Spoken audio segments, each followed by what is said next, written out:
What is up, you guys? Hope you're having an awesome day. I'm your host Ayman Hassan and welcome back to another video. Now, I used to lie on the grass all the time with my friends when I was younger, but when I learned that earwigs were a thing, I was like, oh hell no! I hate anything in my ear. Even after swimming or a shower, if water's stuck in my ear, I literally can't rest until it's gone. But the feeling of using a Q-tip in your ear, like, that is euphoria. I know research shows they don't actually work with cleaning the earwax out, but it keeps making me feel a type of way, so I'm just gonna keep using it. But with that being said, these are the top 10 people who had creatures living in their ears. Starting us off with number 10 are maggots. This one is utterly awful, and it happened to 92-year-old nursing home resident Catherine McCann, who also suffers from Alzheimer's. The home staff started noticing that Catherine was scratching and tugging at her ear a lot, so they took her to the hospital. There, doctors found a maggot crawling out of her ear, which shocked Catherine's family, who then sued the home for emotional distress and negligence. The doctors concluded that a fly had crawled into her ear and laid a bunch of eggs.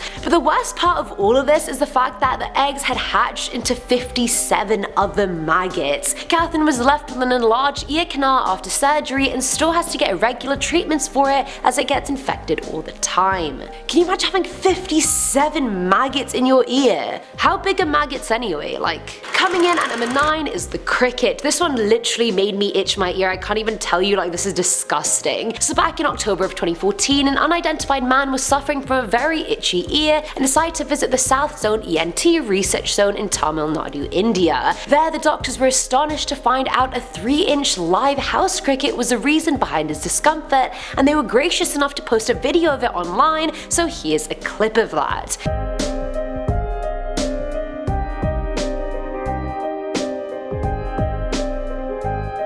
Can you look at that? I actually gagged. Doctors used tweezers to pull it out of his ear, and look how big it is. Like, that is a bloody joke. Like, are you kidding? No, can you— oh. It's over for me. Just go on without me. At number 8 we have the roach. So back in January of 2014, Australian man Hendrik Helmer woke up one morning with a searing pain in his right ear.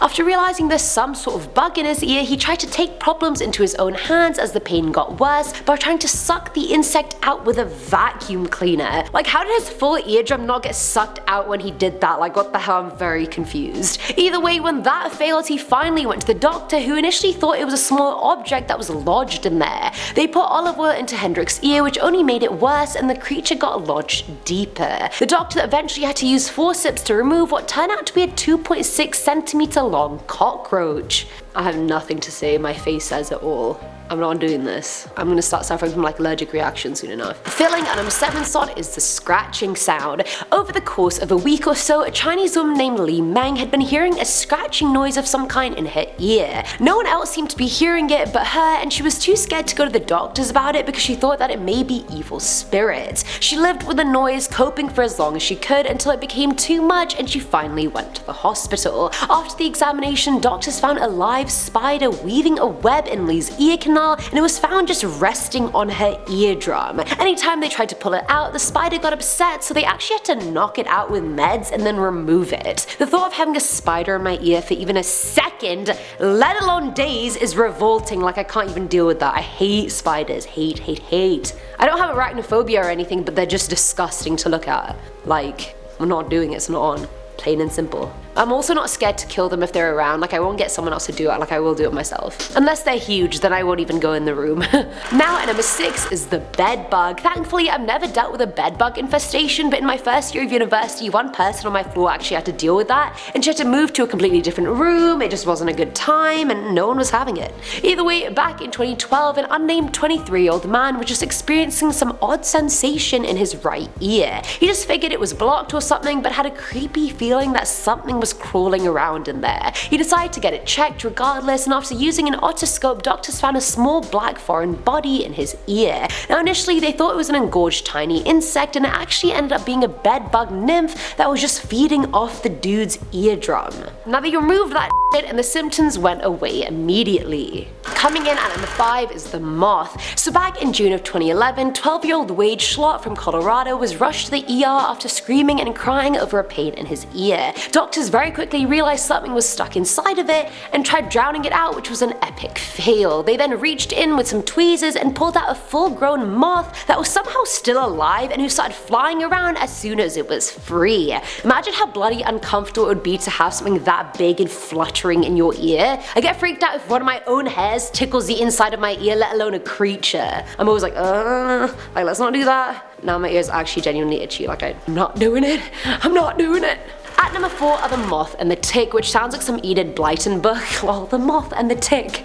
Either way, back in October of 2014, a man known as Mikey was writhing on the floor in pain as multiple family members videoed what appeared to be a tick and a fluttering moth inside his ear. They posted a video of them using a regular tweezer to get both creatures out, as Mikey continues to swear and just generally hate his life. When they finally get the moth out, you can see it fly out and just flutter on the carpet, and it's just actually gross. And then one of his brothers picks it up and puts it in his face, and I'm just like, no need for that. I'm already scarred. It was already in my ear. I don't need it in my face. No. Filling at number 3 slot is the fruit fly larva. Back in February of 2014, a 48-year-old Taiwanese woman went to the Tri-Service General Hospital complaining about a severe earache she'd had for the past day. After removing her hearing aid, doctors saw a pool of bloody fluid that had accumulated in her ear, which was caused by a living fruit fly larva.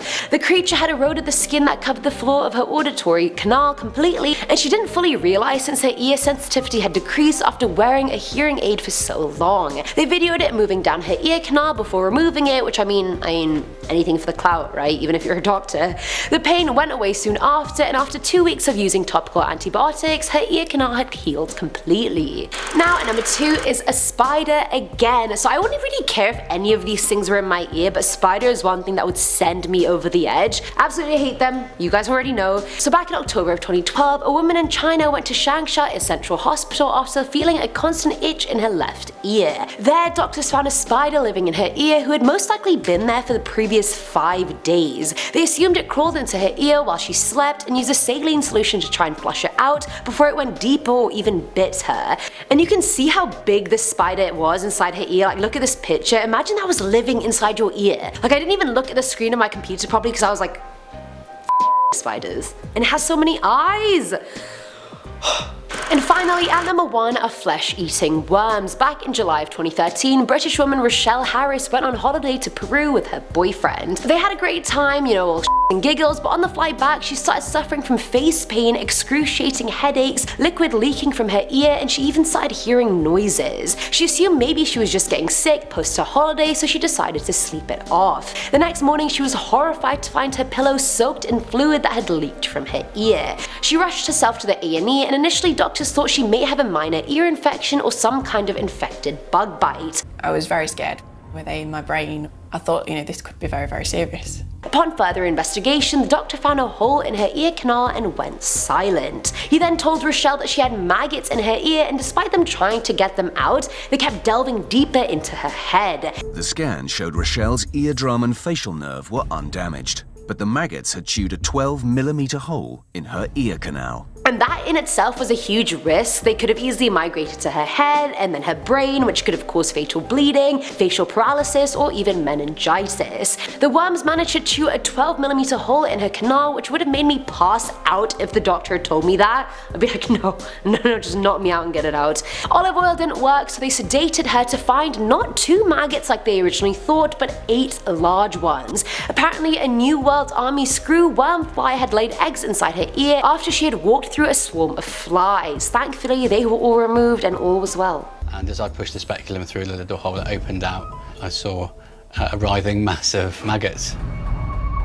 And that's it for today's video, guys. I'm not impressed with this video. I'm sure you guys can tell I hate insects. They give me a weird feeling in my nose and just makes it itchy like an allergic reaction. I just started feeling like they're in my nose, like we're simply not doing this. Let me know which one is the most nightmarish in your opinion in the comments below. As always, I'm your host, Eamon Hassan, and I'll catch you in the next one. Bye.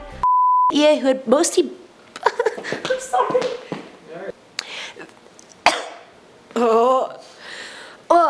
Morning with searing pain. Scratching so... Resort is the fruit fly larvae.